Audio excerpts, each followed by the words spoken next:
dia e sejam muito bem-vindos a mais um episódio da Economia do Bem-Estar, o podcast onde debatemos temas relacionados com a economia, a política, a cultura e a sociedade, sempre buscando compreender como esses elementos se conectam e contribuem para o nosso bem-estar, a nossa qualidade de vida. Todas as semanas estamos aqui a discutir aspectos da economia do bem-estar, aplicações do muito dinheiro que gastamos para melhorar as nossas vidas. Com o Fernando Gaspar, o Álvaro Cidrais, o Henrique Lopes e o José Alberto Pereira. E sempre com convidados ou convidadas fora de série. Tão fantásticos que até se disponibilizam para aturar estes quatro numa manhã de sábado. Antes de passar a palavra ao Fernando, queria só recordar que o podcast pode ser visto em direto na nossa página do Facebook, Economia do Bem-Estar. Pode até colocar as suas perguntas se estiver a assistir em direto. Ligue as legendas, se não for conveniente usar o som. Mas também pode assistir em diferido no YouTube, no Instagram ou no Facebook. Pode até ouvir apenas o áudio no Spotify ou ler a transcrição no nosso site. Ajude-nos a fazer chegar este podcast a mais pessoas, clicando no botão que diz seguir ou subscrever ou a partilhar. Para receber e-mails semanais com o link para o podcast, envie-nos uma mensagem em qualquer destas plataformas. Então, pegue na sua caneca de chá e vamos embarcar nesta viagem.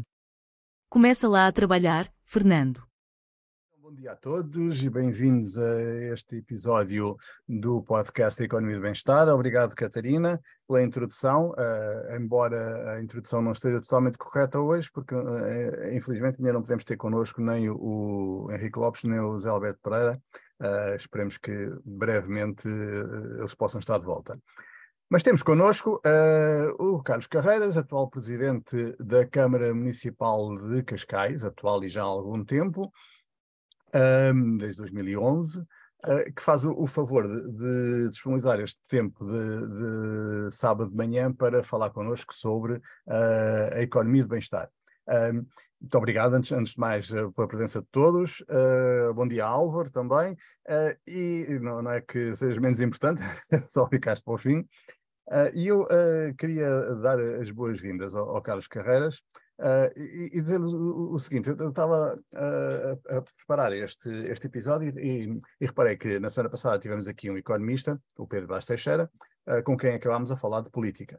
Na semana anterior tivemos aqui um urbanista, o professor da Universidade de Aveiro, José Carlos Mota, com quem acabámos a falar essencialmente de política. Tivemos cá músicos com quem falámos essencialmente de política. Portanto, hoje que temos um político, vamos falar de quê? De futebol? Se calhar não, se calhar temos coisas mais importantes para falar. Mas eu começava por aí. O Carlos não se importa que eu lhe chame político. Não, nada. Okay, Bom dia, antes de mais. Bom dia a todos e obrigado pelo convite. Mas não tenho qualquer problema em que seja classificado como político. Na verdade, neste momento estou em exercício político, embora como profissão não seja político, seja gestor. Pois, é um bocado essa a minha questão, porque o Carlos, ao contrário da imagem que as pessoas têm da maior parte dos políticos, o Carlos tem uma vida para além da política, fez uma carreira antes da política, eu queria lhe perguntar um bocadinho isto. Com tudo aquilo que se diz hoje em dia dos políticos, nós temos no mundo inteiro um movimento crescente de políticos que dizem que não são políticos, são do povo, eles é que sabem, e que os outros é que são políticos e são todos uns corruptos.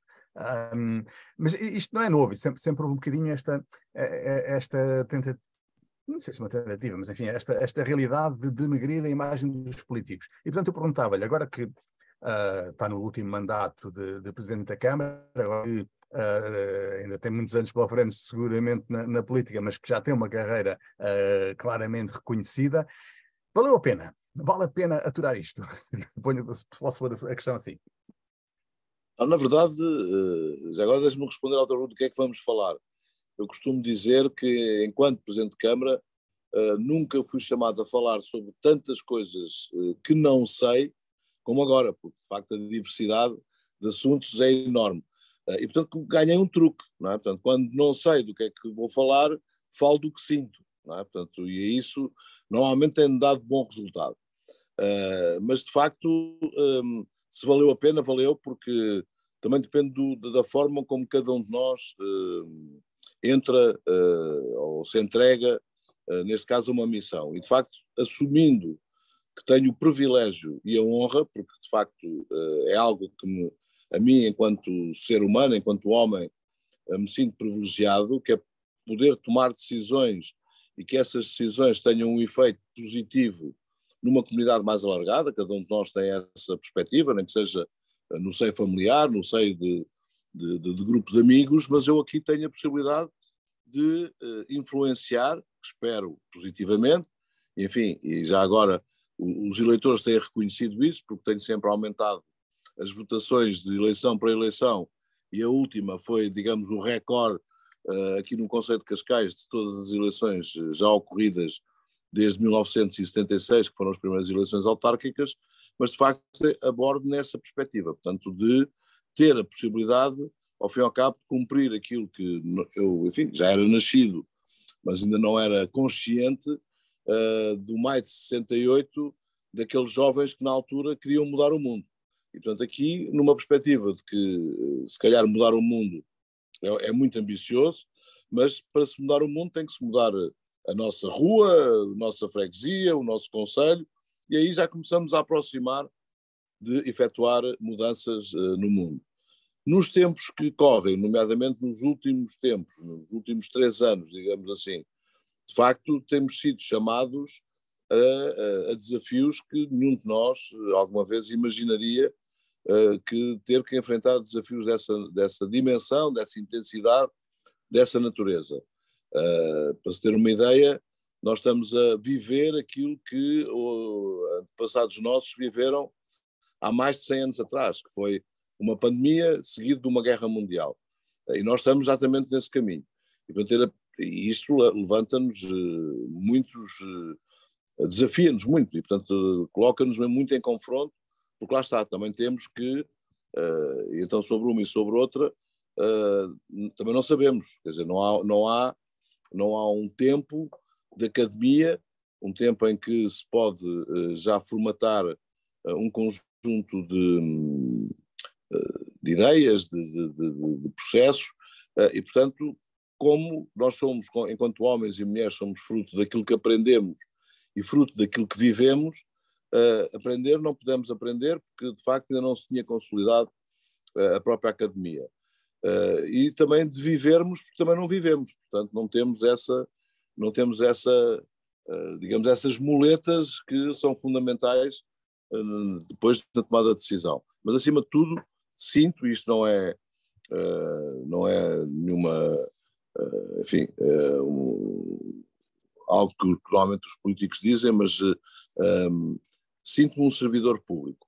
E isso depois também tem outras dimensões, porque para estarmos ao serviço, implica que alguns outros têm que estar connosco, mesmo não tendo sido chamados a estar connosco, nomeadamente a família, que acaba por ser de alguma forma também afetada também por esta nossa opção.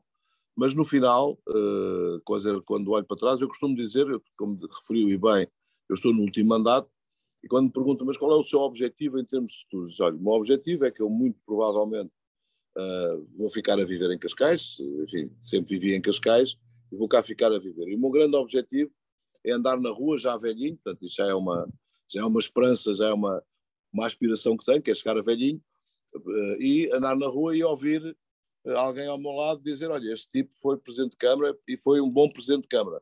Não é? Portanto, isso dá-nos algum conforto também na velhice, dá-nos de alguma forma um sentimento de carinho se eu conseguir atingir esse objetivo, nos últimos dias também de vida. Mas, portanto, esse é, digamos, o objetivo final. Para isso, de facto, há que ter uma dedicação muito grande e ter também uma disponibilidade também muito grande. Mas, acima de tudo, valeu a pena, porque hoje olho para trás e vejo as coisas que realizámos e, sinceramente, tenho orgulho em que eu fui uma peça, e todos nós temos essa perspectiva, fui uma peça que de alguma forma marcou a história de Cascais. Eu dizia meio a brincar que na altura do Barack Obama, que é mais ou menos da mesma idade do que eu, o Barack Obama veio e, portanto, marcou a história mundial. Depois tivemos aqui um conjunto de primeiros ministros, nomeadamente um grande amigo meu, que é o Pedro Passos Coelho, e que também mais ou menos da mesma idade, embora ligeiramente mais novo, mas que marcou a história de Portugal. Ora, eu já não tendo possibilidade de marcar a história de outra maneira, tenho a possibilidade de marcar a história de Cascais, e portanto é um bocadinho isso, nós sentirmos que fizemos a diferença. Está-me a fazer lembrar o antigo presidente da Câmara de Santarém, que não tenho o prazer de considerar um amigo, o Zé Miguel Noras, que realmente sou amigo, mas já me irritava de cada vez que ele falava em público, dizia sempre a mesma coisa. Ia sempre bater na tecla que o dinheiro gasto nas autarquias é muito mais proveitoso, dá muito mais bem-estar. As pessoas não usavam estas palavras, deixem-me traduzir assim, do que o dinheiro gasto na administração central. Também tem essa noção de que as autarquias, o poder local, consegue ter mais impacto na vida das pessoas do que o governo central, os outros órgãos de governo? Não, depende das áreas em que estamos a falar, não é? Eu sou um grande defensor da descentralização. Eu conheço também o Presidente Noras e, portanto, tive com ele uma excelente relação, mas de facto depende do que é que estamos a falar, porque há matérias em que, de facto, a autarquia não tem capacidade, não tem competência de conhecimento, nem competência legal sequer, para poder intervir, e bem. Mas eu sou um fervoroso defensor da descentralização, porque há muitas outras que hoje estão a ser exercidas pelo Estado Central, que poderiam ser exercidas pelo Estado local. E isso não mudou com o tempo, ou seja, há décadas foi sempre esta conversa do governo vai transferir competências para as autarquias e depois as autarquias reclamam que transfiram também dinheiro, porque senão a coisa é difícil. Com o tempo o papel das autarquias não se tem alterado significativamente no sentido de ter cada vez mais competências e portanto mais impacto na vida das pessoas. Bem-vindo. Nós fomos, em Cascais, digamos, os pioneiros a reivindicar maior delegação de competências. E temos estado sempre, portanto, sempre que há delegação de competências, Cascais tem aderido. E nunca colocou a questão em termos de venham as competências, venham o dinheiro. Não é? Aqui a grande questão é se faz sentido ou não faz sentido por via do ativo que as autarquias têm, que é de proximidade. Quando passamos depois para os meios financeiros, para apoiar essa delegação de competências, tem a ver com outra coisa, é que o Estado Central, se delegar as competências, em primeiro lugar não sabe quanto é que gasta com aquilo que está a delegar, portanto não tem nenhuma noção qual é que é o custo real, portanto a partir daí tudo o que se diga, enfim, não tem base. Mas acima, o que temos a noção, porque isso enquanto cidadãos também temos essa noção, é que presta um mau serviço. Pronto. Nós em Cascais queremos nos colocar numa perspectiva de prestar um bom serviço também às populações. E, portanto, assumimos logo na delegação de competências que há um conjunto de serviços que nós vamos prestar precisando de colocar mais dinheiro do que aquele que neste momento é gasto pelo Estado Central, seja ele qual for. E, portanto, nunca nos preocupámos, até porque temos uma situação económica e financeira robusta, razoável, e estou a dizer isto porque se eu disser que temos muito dinheiro, então isso acaba por me criar muitos problemas. Não temos muito dinheiro, mas temos uma racionalização dos meios que temos e isso permitiu-nos ter uma situação robusta. E, portanto, nós acrescentamos, vou dar um ou dois exemplos para explicar melhor. Quando foi, por exemplo, a delegação de competências na área da educação, nós colocámos assistentes operacionais já acima daquilo que eram as tais regras que o Estado nos estava a colocar. Porque o que estávamos a verificar é que muitas das vezes os professores eram chamados a fazer serviço que não era o deles e, portanto, com isso prejudicavam o serviço que eles próprios, enquanto professores, tinham que prestar aos alunos e às famílias.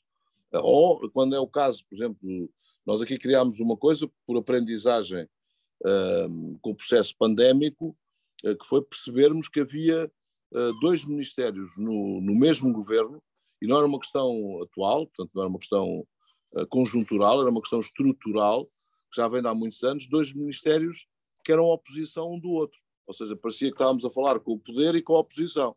E isso prejudicava muito a própria população. Ou seja, estou a falar do Ministério da Saúde com o Ministério da Solidariedade Social.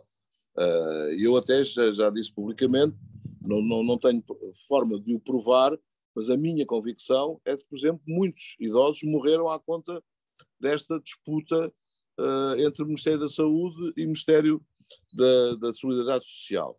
Ora, isto levanta-nos um outro problema, é que o Estado não está, enfim, em primeiro lugar, não tem estratégia.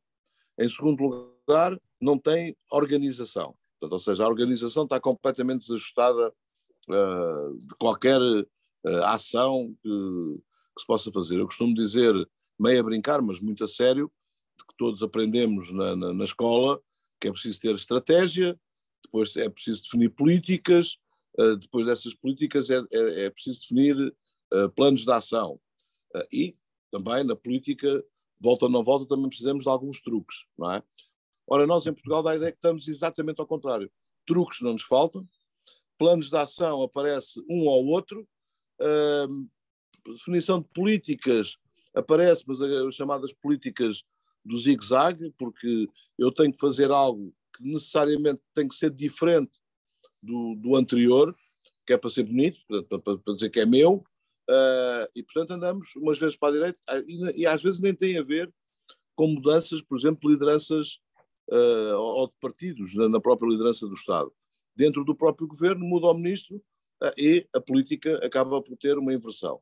Ora, isto perdemos recursos também, muitos recursos com tudo isto. Portanto, há aqui também um problema de nós pensarmos do ponto de vista estratégico e de pensarmos do ponto de vista da organização que possa tornar mais eficaz e mais eficiente o dinheiro. Sobre a questão de gastarmos melhor ou de investirmos melhor, eu tenho aqui uma política que é qualquer investimento que nós façamos, ele é avaliado percebendo quantos objetivos e quantas áreas esse investimento toca. E, portanto, se eu investir, vou dar um exemplo também, nós estamos aqui a construir neste momento 7 autoestradas. E eu digo isto e as pessoas ficam muito aflitas, mas 7 autoestradas? Mas que loucura é essa? Em Cascais. 7 autoestradas verdes, ou seja, aproveitar as nossas ribeiras e, portanto, ter nesse espaço a possibilidade de as requalificar, e ao requalificar inibimos risco de cheia, portanto, ou seja, diminuímos o risco de cheia, criamos espaços de lazer, temos no caso em concreto, aqui em algumas, a possibilidade de legalizar casas de género ilegal, portanto, bairros de género ilegal, os chamados bairros clandestinos, e ainda de criar a possibilidade de fazer dos cidadãos fazerem mobilidade, terem uma mobilidade sem emissão de carbono. Portanto, podem vir a pé, podem vir de bicicleta, podem vir de trotineta, não têm que necessariamente vir de carro. Ora, no nosso concelho temos 7 ribeiras que vão dar ao litoral e a distância maior de qualquer ponto de partida até à chegada são 7 km. Portanto, há outras que são de 3 km, 4 km. Veja-se a Ribeira das Vinhas, que é aqui no centro de Cascais, que é ter o enorme privilégio de ter um parque natural a entrar no centro da vila de Cascais, portanto, ou seja, nem todos têm esta possibilidade. A Ribeira das Vinhas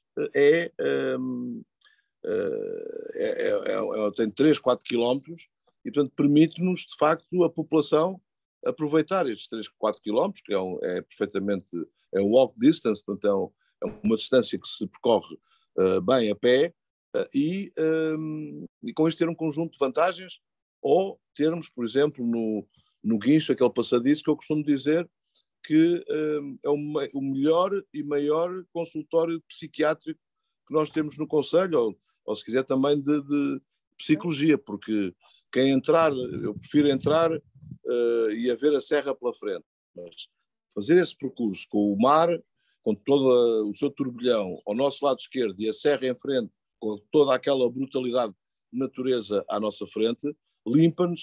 Quem entrar com um problema sai sem problemas nenhuns no final da caminhada. Portanto, com o investimento que fizemos, cada euro desses multiplicou-se por várias resolução de outros problemas. E, portanto, nesse sentido, não é possível definir qual é que é a taxa de rentabilidade, mas tem uma taxa de rentabilidade interna muito elevada. E, portanto, aí, sim, nós temos essa capacidade que no governo central é mais difícil.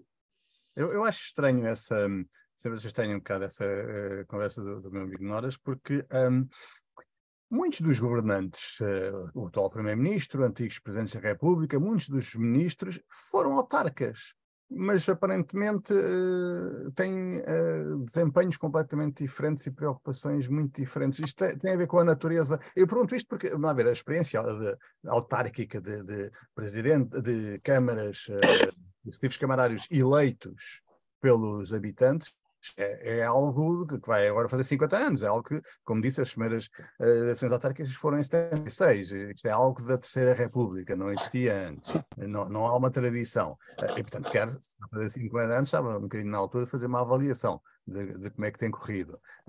E a ideia que eu tenho é que tem sido uma escola para muitos políticos, há muita gente que começa a carreira numa junta de freguesia, numa Câmara Municipal, e depois chega aos mais altos cargos da nação, digamos assim, mas nem sempre levam as mesmas práticas.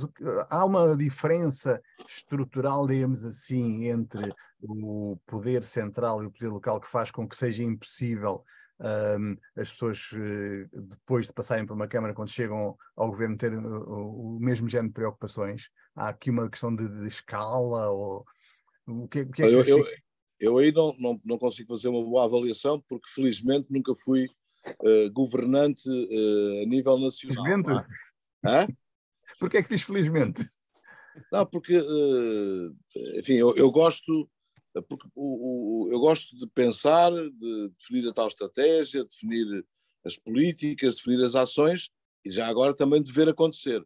E eu penso que os tempos de governo são diferentes, do governo central são tempos diferentes do governo local. Por outro lado também, por uma questão de dimensão, de intensidade de problemas, etc. Agora, há uma coisa que claramente é diferente. Isso eu já constatei, é que a mim não me faltam clientes, ou seja, eu chego de manhã à porta da Câmara e tenho pessoas, eu ando na rua e as pessoas abordam-me com muita frequência, a colocar problemas, ou às vezes talvez não, agora só para aliviar um bocadinho o que estou a dizer. Outro dia uma senhora abordou-me na rua e disse: Sr. Presidente, ainda bem que o vejo, tinha muito gosto em conhecê-lo, mas fico descansado, eu não tenho nenhuma reclamação. Eu disse: minha senhora, isso é que a senhora não pode fazer, isso é proibido por lei. A senhora não pode abordar um Presidente de Câmara e não ter uma reclamação. Para lá que eu tenho aqui uma lista de reclamações aqui no bolso e vou dar à senhora e a senhora escolhe uma. Não é? Pronto. Portanto, ou seja, nós temos um escrutínio muito maior do que terá, eu imagino que terá um governante a nível nacional. E, portanto, e também não temos, embora seja verdade o que está a dizer, porque, ou seja, há muitos governantes que tiveram uma experiência autárquica, mas na verdade Portugal não tem muito esse espírito. Tem agora, aliás, temos até uma coisa curiosa, que é dois ministros e de duas áreas muito importantes que perderam as eleições nas câmaras a que concorreram. Estou a falar do Ministro da Saúde e do Ministro das Finanças, com quem me dou bem, quer com um, quer com o outro. Mas não há essa tradição. Em França, por exemplo, isso é quase uma obrigação, não é? Aqui não há essa tradição. Nós não temos tantos políticos nacionais que tenham passado pelo poder local e, portanto, tenham tido responsabilidades no poder local. Eu diria que não seria mau que isso acontecesse.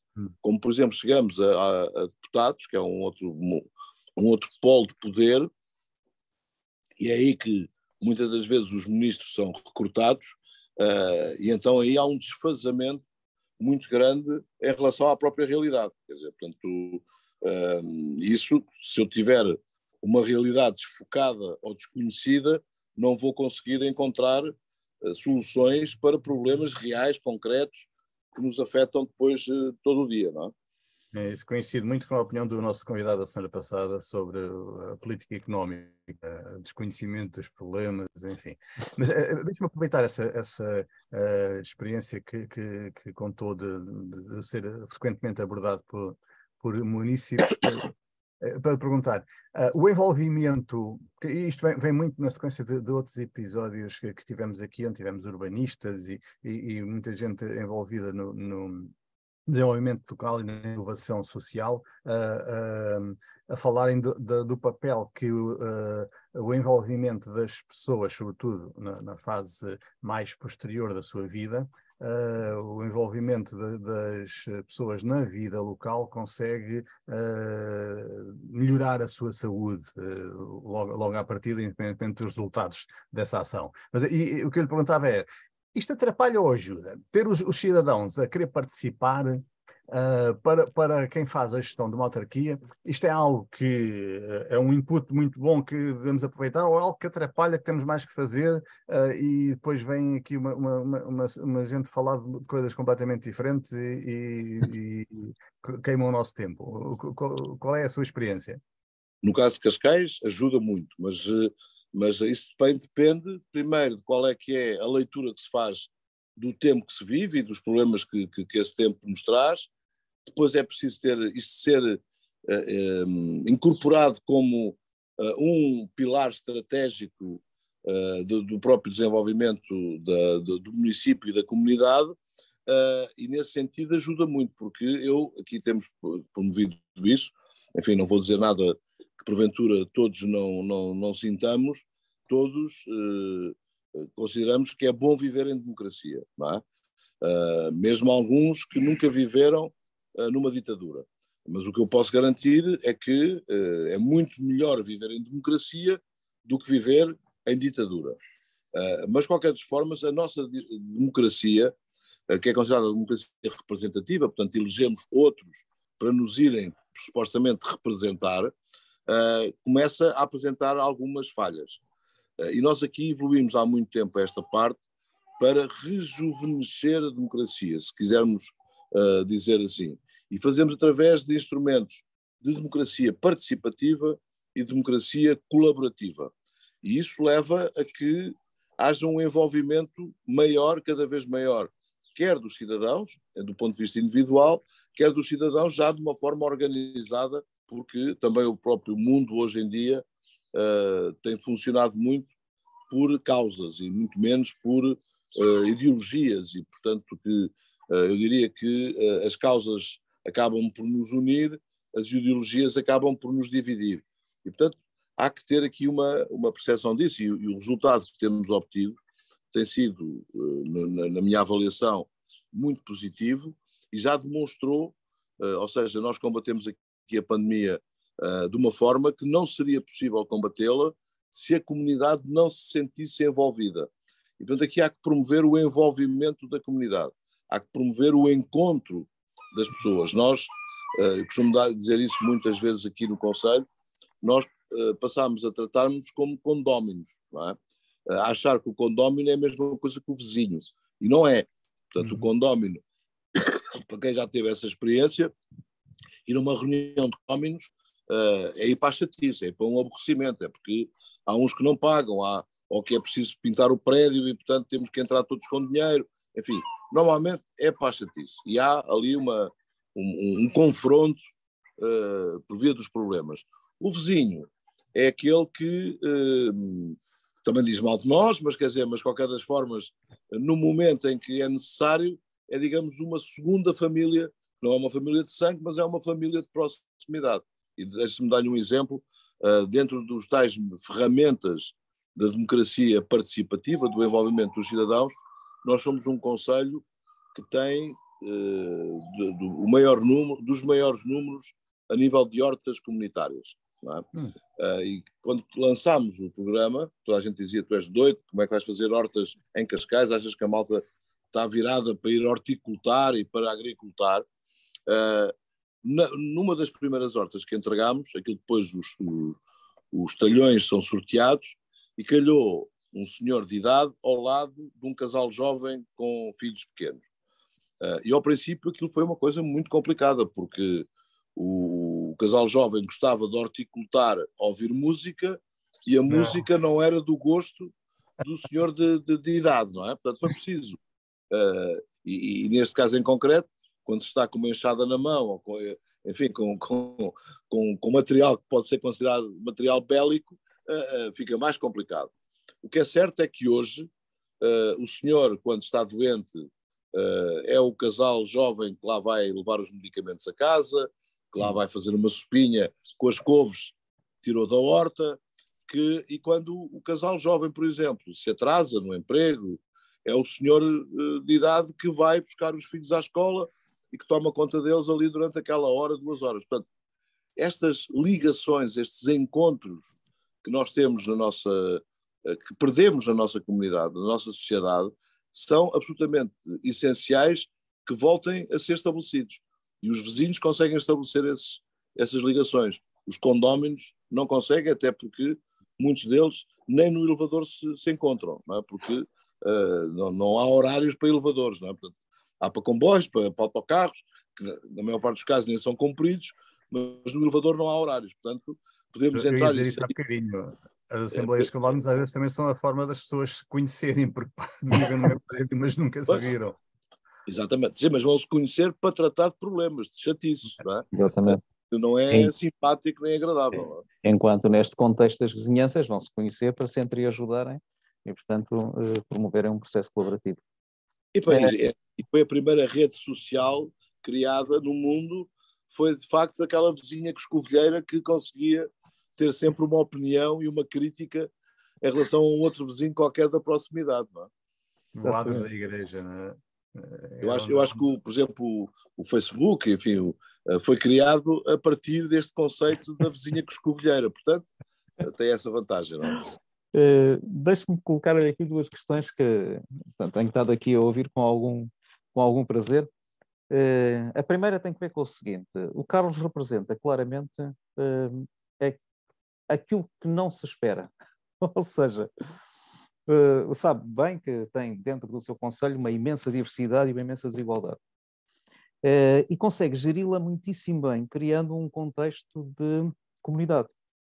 Esta é uma questão que parece muito interessante. E a pergunta é, como é que isto está a acontecer e como é que isto aconteceu? Porque isto é um exemplo claro de que, afinal, as ideologias antigas que se tinham, aquela história da esquerda, da direita, disto, daquilo e daquilo outro, se calhar não têm muito sentido, porque é algures no meio das duas, ou na intervenção entre essas duas perspectivas, que nós conseguimos construir qualquer coisa interessante. Esta é a primeira questão. Como é que conseguiu isto? Depois a segunda questão é, força.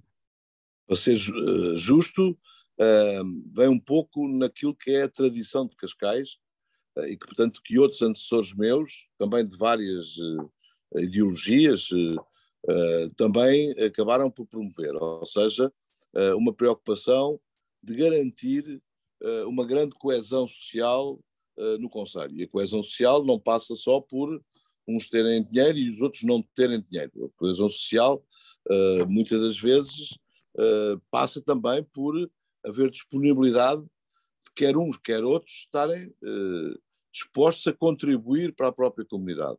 E, portanto, isso foi desenvolvido.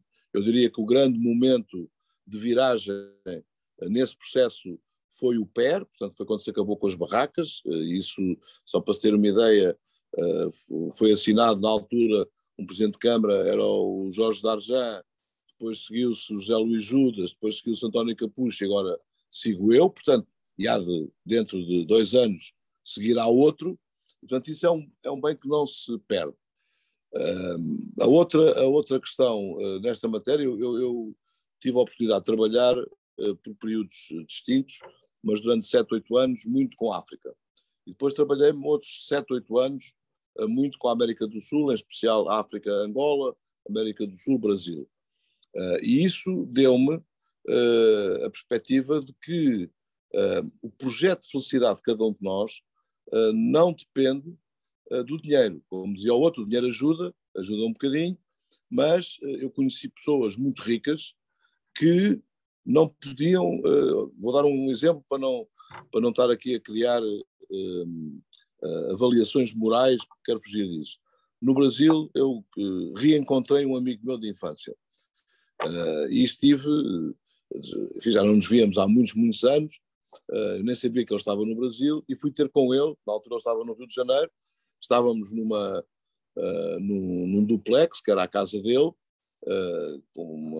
excepcional, porque por um lado a Lagoa Rodrigo de Freitas, do outro lado o Leblon, enfim, e às tantas ele começa a chorar.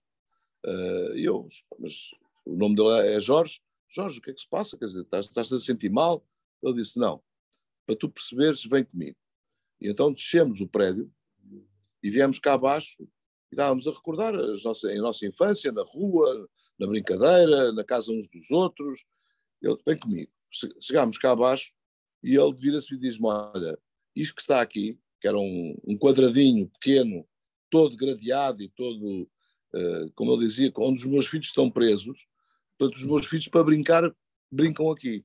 Eu passei de casa, vou em carros blindados e vou sempre com medo que me aconteça alguma coisa. Portanto, este meu amigo é muito mais rico do que eu enfim, sou um teso, mas ele tem, portanto, este projeto de felicidade dele, e na altura depois conversámos muito sobre isto, ele era muito mais feliz a viver no meio em que nós vivemos e crescemos do que era hoje, com muito mais dinheiro e com muito mais bens materiais.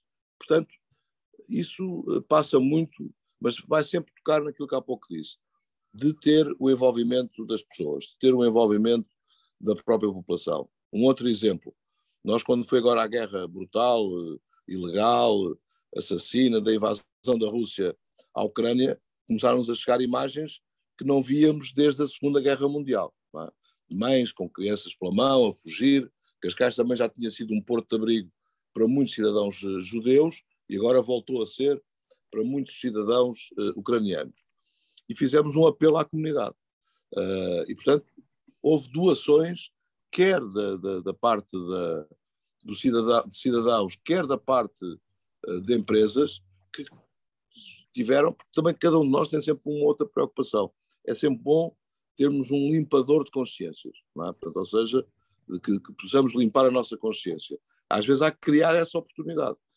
Temos sempre vontade de ajudar. Isso eu não acredito que não haja ninguém que não tenha uma vontade de ajudar. Portanto, há que criar essas mesmas oportunidades. E, portanto, quando recebemos muita coisa, eu lembro quando, às tantas, visitei o armazém onde estávamos a acolher, só em carrinhos de bebés, de mesas para dar de comer a crianças. Tínhamos uma enormidade, uma coisa, mas, enfim, gigantesca em termos quantitativos. Roupa, então, nem se fala. Ora, isso acabou, hoje em dia está a ser distribuído pelas pessoas de Cascais e até fora das pessoas de Cascais, porque entramos em contacto com organizações, Caritas, por exemplo, e é distribuído através dele e chega a todo o país que esteja necessitado. Portanto, há esta capacidade de entreajuda, de solidariedade, de iniciativa individual, não é? Ou agora um exemplo que para nós é uma coisa perfeitamente natural. Nós estamos agora no âmbito da Jornada Mundial da Juventude. Cascais tem estado muito envolvido desde o princípio. Nós já estamos na Jornada Mundial da Juventude há 4 anos atrás, a planear, a organizar, enfim, mas começou pela definição de uma estratégia. Que agora também soubemos que se conseguimos alcançar os objetivos que tínhamos definido para essa estratégia, que era, por exemplo, a vinda do Santo Padre a Cascais. Isto não foi, quer dizer, não foi uma cunha que se meteu ao Santo Padre ou a alguém que fizesse chegar ao Santo Padre. Foi fruto de todo um trabalho que tinha vindo a ser desenvolvido. E neste processo, agora definimos que o Santo Padre será recebido em Cascais, no percurso que fizer, vai ter a maior obra de arte a nível mundial. E eles vieram propor, olha, nós íamos fazer um mural. E eu estava a pensar que o mural era, enfim, 8 metros por 5, em pedra, até sugeri, não, mas vamos pôr azulejos, porque é uma coisa que tem a ver com a identidade nacional. E as pessoas disseram assim, não, mas queremos bater o recorde mundial. Eu disse, mas qual é que é o recorde mundial? Eu disse, é 1 km e 900 metros. Não é? Eu disse, bem, eu não disse que não, porque essas coisas a gente nunca se nega, até pensar e até refletir, mas eles viram a minha cara, talvez com alguma aflição, e disseram, não se preocupe, porque o mural é em pano. não é? Portanto, vamos pintar, então vamos pintar os 3 metros. Eu disse, não, mas para pintarmos os 3 metros e para fazer sentido para nós e estar coerente com aquilo também que é a própria mensagem, quer das escolas ocorrentes, que é uma fundação pontífice que temos aqui sediada em Cascais, quer também o que é a própria mensagem, naturalmente, do Santo Padre, isso vai ter que ser com o envolvimento da comunidade. E, portanto, o mural está a ser pintado por jovens das escolas, mas para nós é indiferente. Escolas públicas, escolas privadas, das escolas privadas, escolas católicas ou não católicas, está a ser pintado por aquilo que eu designo os jovens há mais tempo, portanto, pela terceira idade, isto falando numa linguagem mais antiga, também estão a pintar, nesta componente que é muito importante de haver um diálogo intergeracional que tem que ser mantido. Estão a ser pintados pelos reclusos e pelas reclusas, temos 2 estabelecimentos prisionais em Cascais e, portanto, também estão a ser chamados a pintar. Estão a ser pintados por muitas das organizações que estão daquilo que se denomina os bairros sociais e, portanto, também eles estão, ou se quisermos, as tais periferias que o Papa Francisco também fala, e estão a ser pintados por cidadãos com deficiência. E, portanto, é o tal envolvimento. E quando se consegue envolver as pessoas nestes movimentos, os resultados, isso eu posso garantir por experiência própria, são absolutamente extraordinários. E mais, aquilo que é o contributo, se quiser, intelectual, cultural, que vem de todo este envolvimento, é algo muito espantoso, porque nós temos aquele ditado que 2 cabeças pensam melhor do que uma, não é? Agora imagine-se 214 mil cabeças, que é a população de Cascais, com culturas diferentes, religiões diferentes, formas de pensar diferentes, e isso leva-nos a uma outra coisa, é que nós valorizamos a diferença. Normalmente a diferença é penalizada. Nós aqui gostamos de valorizar a diferença. E, portanto, porque com isso faz-nos, em primeira instância, ter dúvidas, o que é bom, e depois daí ter também um conjunto de mecanismos que nos levem a encontrar soluções e, portanto, se houver diálogo, se houver respeito, a diferença é um ativo, não é? Ou seja, se quisermos colocar os sinais matemáticos, a diferença é um somatório, não é a diminuição e muito menos divisão. E, portanto, é por aí um pouco que caminhamos e que hoje... O que está a dizer não é unânime, sabe que há no país e no mundo atualmente franjas cada vez mais significativas de quem tem aversão à diferença e, pelo contrário, procura expurgar tudo o que é diferente.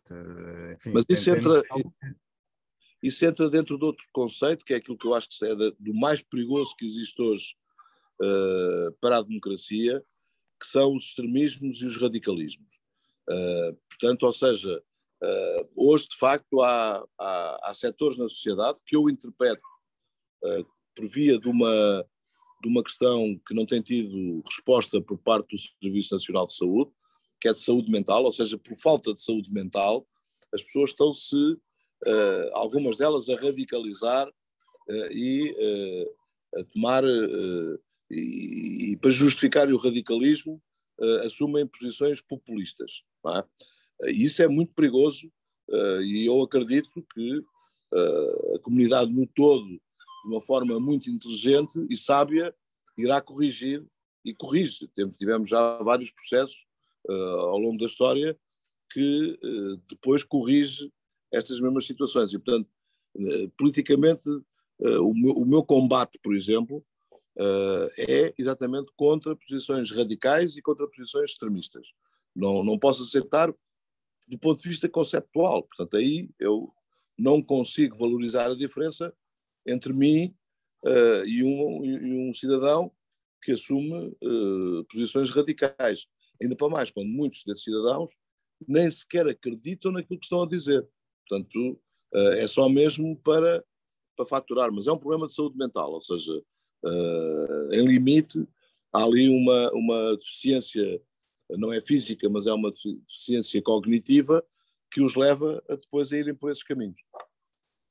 Álvaro, antes que eu comece a dizer asneiras, Álvaro, ias fazer uma pergunta. Ia fazer uma segunda pergunta, e a segunda pergunta era, como sabes, Fernando, eu tenho esta história do lado bom e da habitação colaborativa como uma paixão. E é a primeira pessoa que eu estou a ouvir falar que realmente pensa nisto e sente isto, é aqui o Carlos.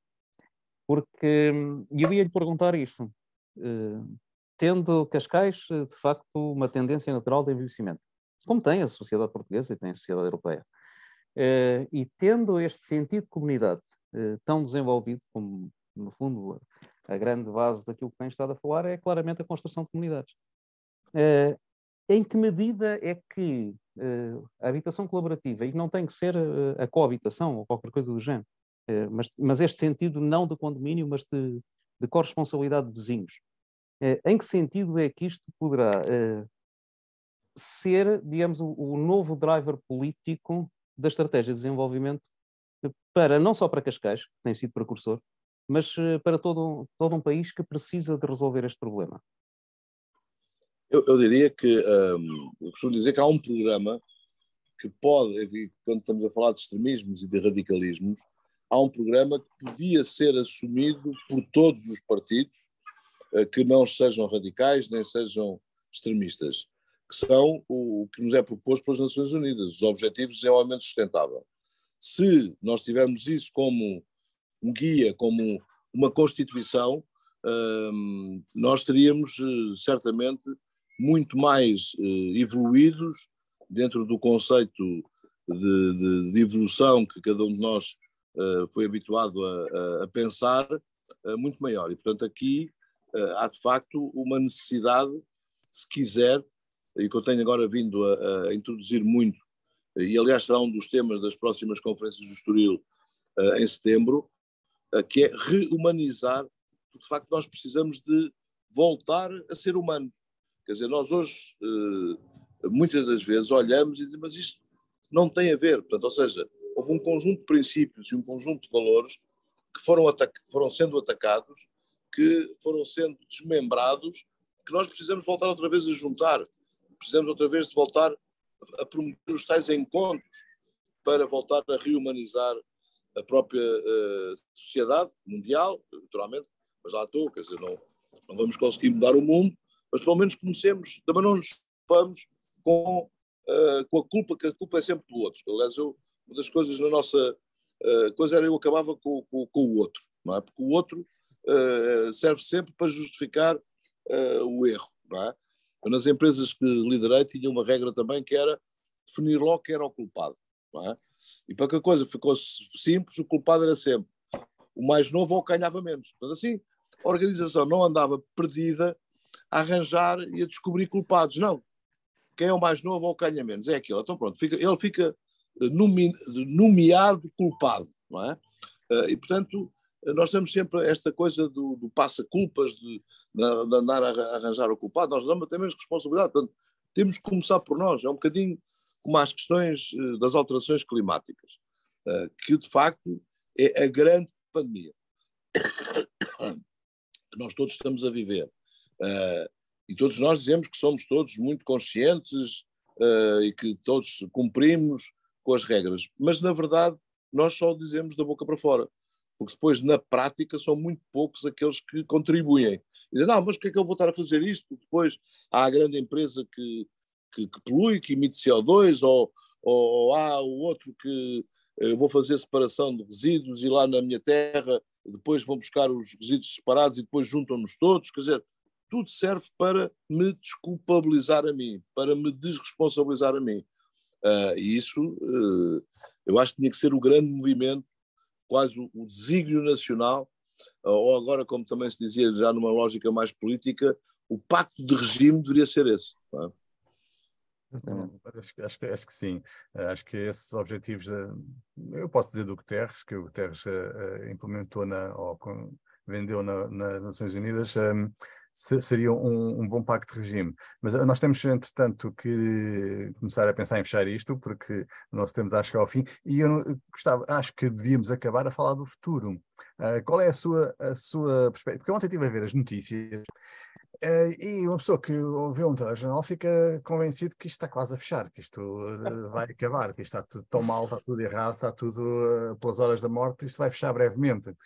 Qual é a sua perspectiva para o futuro? Perdão, é de que realmente isto, temos tantas ameaças e tanta coisa errada que vai correr tudo mal, ou pelo contrário temos uma geração mais qualificada de sempre, temos as melhores infraestruturas de sempre, temos que até uma conjuntura económica mundial favorável a Portugal e, portanto, temos condições de isto melhorar. Ou seja, a nova geração tem que escolher para onde é que vai emigrar ou fará sentido apostar em Portugal e em Cascais, concretamente, para construir a sua vida numa perspectiva de ter a melhor vida possível, a melhor qualidade de vida possível e não como esse seu amigo ficar fechado numa fortaleza como a contar o dinheiro. Estava a contar isso e estava a lembrar do Tio Patinhas. Tio Patinhas também era brasileiro. Tio Patinhas também era brasileiro. Deixa-me acrescentar a esta pergunta que tu colocaste, ou seja, o que é o futuro? Uma coisa que me tem apoquentado nos últimos tempos. Qual é o poder dos velhinhos? Velhinhos, leia-se o Carlos do Álvaro, do Fernando e dos outros um pouco mais velhos do que nós. Qual é o poder dos velhinhos nesta tal mudança do mundo? Neste tal futuro desejado que nós podemos construir. Porque sistematicamente nós vamos para as conversas os jovens, não sei o quê. Então, os jovens também são importantes, mas a grande quantidade da população está acima dos 48 anos. E, portanto, qual é o poder destes velhinhos? Olha, às vezes é preciso quebrar alguns estigmas e alguns mitos que existem. Primeiro, não há velhinhos, né? Há jovens há mais tempo. Portanto, logo isso dá uma perspectiva... Passa a vida a ver isso ao Álvaro e ele não percebe. E depois eu aos jovens daqui digo, vocês nunca aceitem que vos digam que vocês são o futuro. Porque isso é o que eu verifiquei ao longo dos anos que já vivi, que as gerações mais velhas nos vão dizendo a nós, quando somos jovens, que é para, de alguma forma, nos adormecerem. Tenham calma, vocês são o futuro. Não é? Não, vocês são o presente. Vocês têm direitos e obrigações no presente. Portanto, não aceitem que vos digam que vocês são só o futuro, porque se assim for, vocês ficam, como também dizia, por exemplo, o Papa Francisco, ficam domesticados, quer dizer, portanto, ficam feitos exatamente à semelhança das gerações anteriores.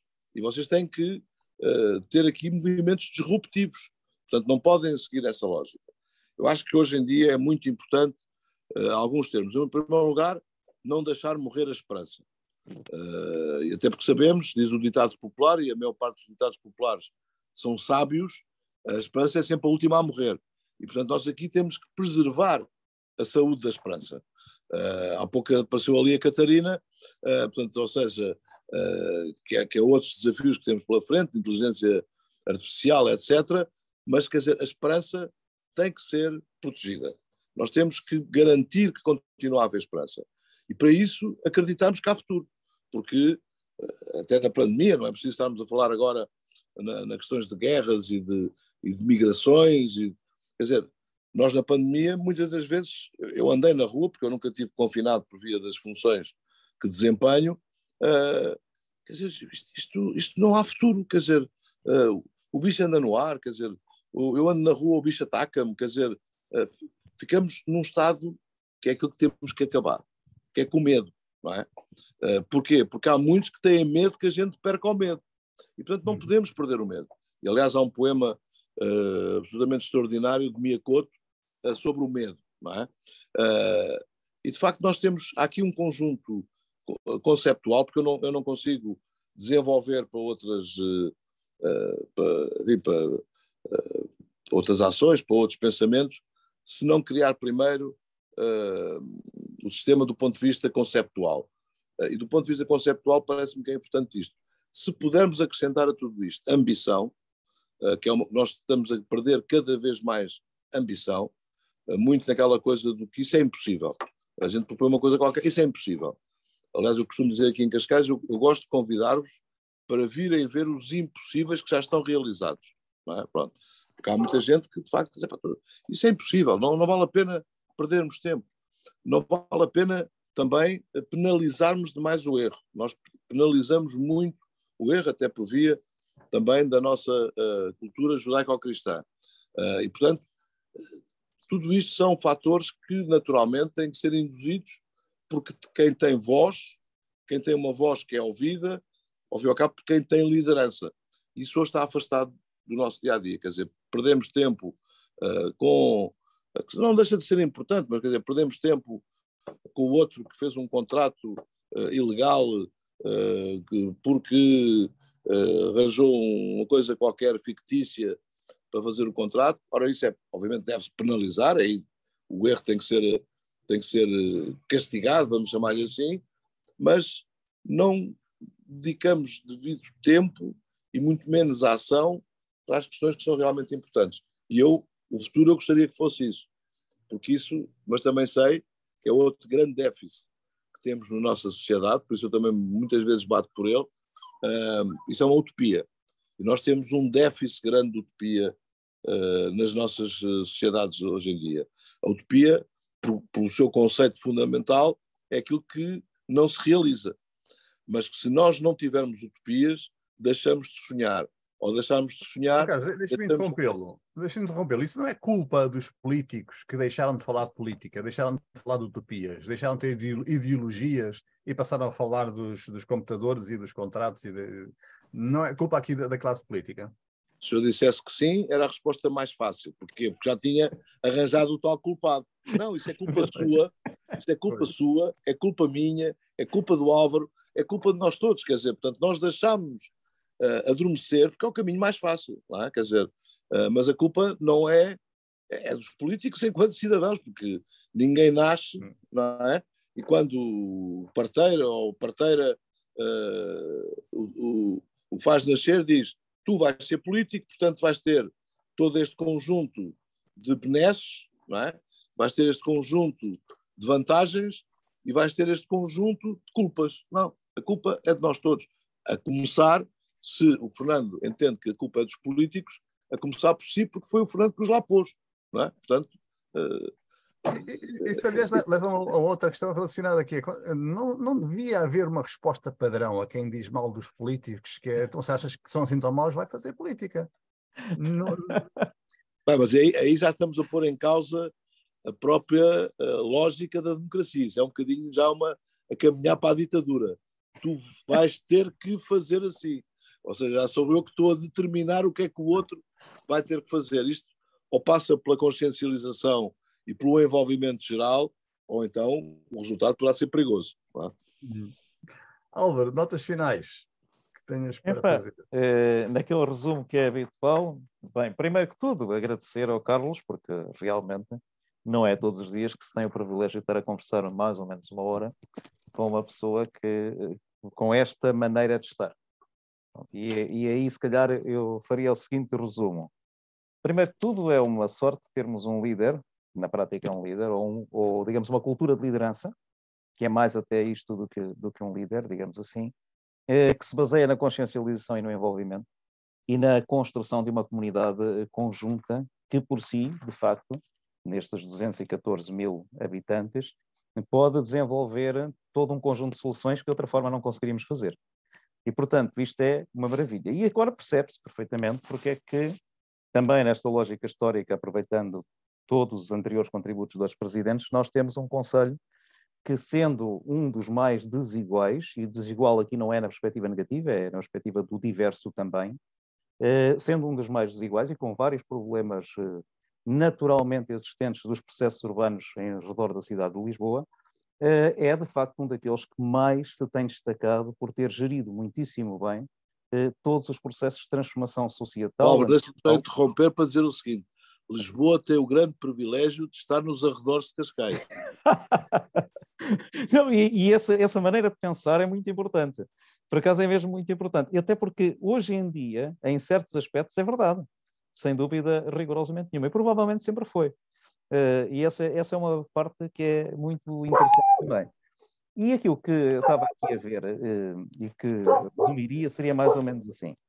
De facto, é uma outra maneira de olhar as coisas, uma forma de conceber a ação concreta de políticos, de comunidade, dos múltiplos agentes de uma sociedade, que permite fazer uma concepção de uma estratégia que tem lógica, tem coerência, tem consistência e é participada, e então concretiza-se naturalmente em várias políticas, tendo como ativo principal a proximidade, que é claramente uma das coisas determinantes na capacidade de fazer com que tudo isto aconteça, e tem outro ativo essencial, que é a visão clara de um conjunto de planos de ação que, obviamente, não são de uma pessoa, é de um coletivo.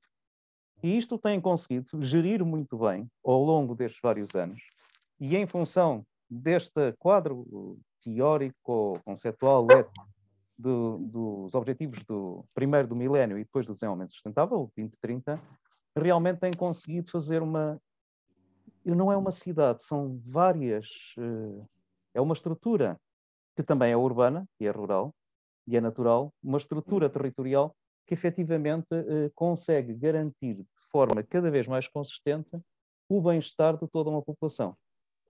E é giro ver que isto não ocorre perante o conjunto de desafios que nós temos, caráter climático, económico, demográfico e também político, que claramente também existe, a questão da democracia versus outras formas de poder que infelizmente podem emergir, mas penso que talvez não tenham as condições adequadas para que isso aconteça.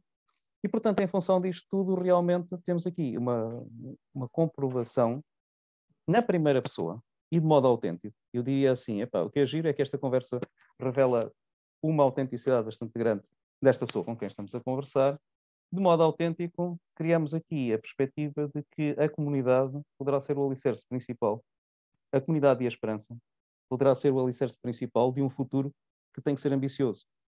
E, portanto, um futuro que se constrói com todos, nesta lógica intergeracional entre os jovens e os outros que já vão deixando de ser jovens, mas que têm que manter o espírito jovem, e que o jovem não é feito no futuro. Não. O jovem é exatamente a vivência irreverente que vai construindo presentes ao longo dos tempos.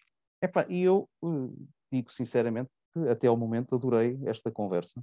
Eu espero que no futuro tenhamos novas conversas e esperava muito bem. Isto sim, isto é que é a representação do que nós queremos de um político. Isto sim fosse o padrão comum para a democracia portuguesa. Porque, inclusivamente, parece-me que isso se verifica depois, quando analisamos os dados, os indicadores de bem-estar de Cascais, percebe-se perfeitamente que há aqui algo francamente positivo. E, portanto, Carlos, não estou aqui a engraxá-lo. Não é mesmo. Até não é mesmo. Eu não disse também todos os meus pecados, porque então é isso que eram muito superiores a todas as eventuais vantagens. Mas isso é uma coisa que considero que é importante e que é, a meu ver, absolutamente certa, é que isto não é fruto de uma pessoa. Aliás, para fazer explicar melhor, nós temos a vantagem de ter o melhor jogador de futebol do mundo, não é? Que é o Cristiano Ronaldo. Pronto. Temos que acreditar nisso e temos que continuar a dizer isso, porque é um orgulho enorme. Mas o Cristiano Ronaldo, se for colocado em campo sozinho, perde os jogos todos. Não há um jogo que ele consiga ganhar. Portanto, temos de estar todos em jogo, temos que estar todos envolvidos no jogo, porque também aqueles que estejam no jogo e adormeçam, que façam um ataque e depois fiquem lá para trás, sabemos nós que em futebol ficam fora de jogo. E, portanto, nós temos de estar todos em jogo e estar todos concentrados e envolvidos nesse mesmo jogo. Exatamente. Pronto, e é isto que eu diria, ótimo, excelente, é uma boa maneira de terminar, parece-me, Fernando. E, portanto, só apetece agradecer. Algumas palavras finais. Não, agradecer, foi uma conversa simpática, espero que depois quem nos ouça também considere que é simpática, mas acima de tudo tentarmos, nós, os que somos jovens há mais tempo, não é? Tentar induzir algo que possa permitir àqueles que são os jovens de hoje, os jovens do presente, tenham capacidade, porque isto vai depender deles. Eu costumo só dar este exemplo. Quando se fala nos jovens, vão ver figuras históricas. Foram figuras marcantes ao longo da história universal e da história portuguesa, e depois vão ter a curiosidade de perceber que idade é que eles tinham quando fizeram isso. E vamos todos ficar muito surpreendidos, porque se calhar tinham idades daquilo que nós hoje chamamos os miúdos, não é? Os tais jovens inconscientes e jovens impreparados, não é nada disso. E, portanto, nós de facto é este, e isso é que é o tal diálogo intergeracional. A idade vai-nos tirando algumas capacidades, mas vai dando-nos outras. E, portanto, nós temos que pegar nessas outras, que ainda temos, mantemos e cada vez crescem mais, nomeadamente a experiência, e transmitir também aos mais novos. Não impor, mas transmitir e dialogar com os mais novos.